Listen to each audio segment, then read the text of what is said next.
Sabbir Rahman third point, control করা যায় না, বেয়াদব। সাব্বির রহমানকে কন্ট্রোল করা যাবে না।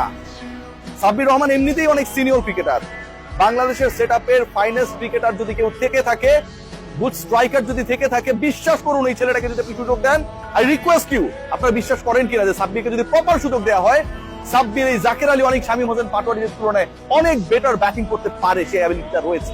সেই সুযোগটা তাকে দেওয়া হয় না, দেওয়া হবেও না। এনসিএল চলছে, 2 ইনিংসে ভালো করেছেন, সেকেন্ড ইনিংসে রান আউট হয়ে গেছেন।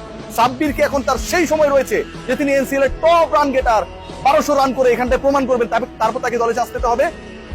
সাব্বিরের জন্য কি এই প্রসেস প্রযোজ্য? একজন এক্সপেরিয়েন্স ক্যাম্পেইনার, প্রুভেন ক্রিকেটারের জন্য এই প্রসেস প্রযোজ্য?